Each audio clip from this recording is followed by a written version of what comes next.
President, government funding. Can you take a quick question on government funding to pause? I don't think this is appropriate time, really.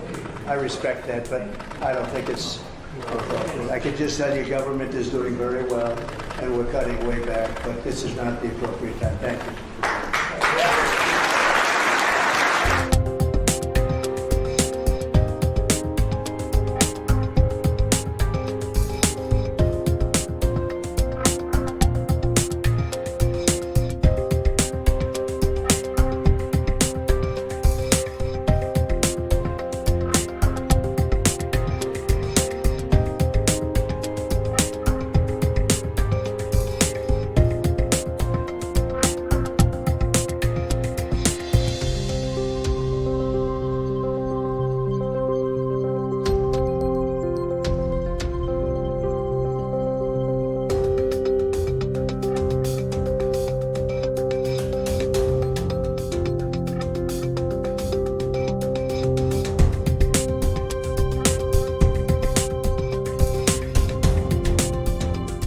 In a few moments, the Laken Riley Act will become the very first bill that I proudly sign into law as the 47th President of the United States.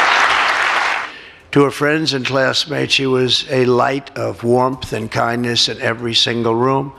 To her parents and family, she was everything in the world. They've had a miserable period of time.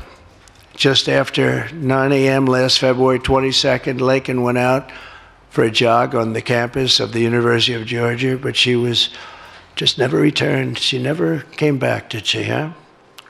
Parents are here, sister, all of her relatives. While on her run, Laken was attacked, viciously assaulted, beaten, brutalized, and murdered by an illegal alien gang member who was set loose into our country by the last administration.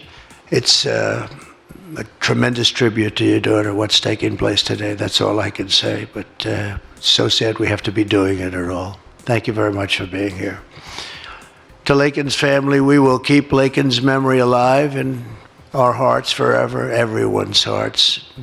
With today's action, her name will also live forever in the laws of our country. And this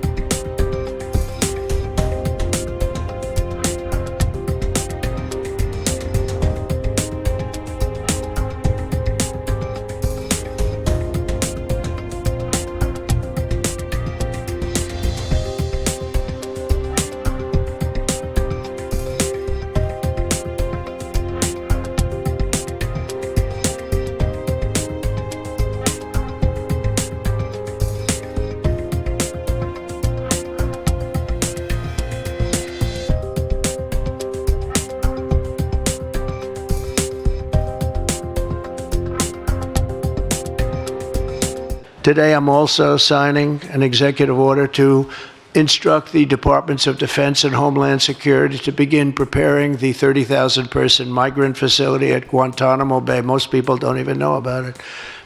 We have 30,000 beds in Guantanamo to detain the worst criminal illegal aliens threatening the American people. Some of them are so bad we don't even trust the countries to hold them because we don't want them coming back, so we're going to send them out to Guantanamo.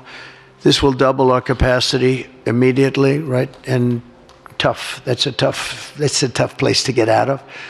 Today's signings bring us one step closer to eradicating the scourge of migrant crime in our communities once and for all.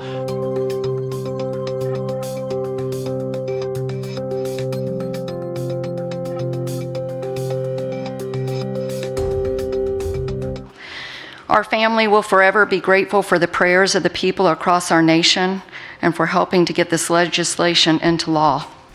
We also want to thank President Trump for the promises he made to us. He said he would secure our borders and that he would never forget about Laken. And he hasn't. He's a man of his word. We trust that he will fight for the American people.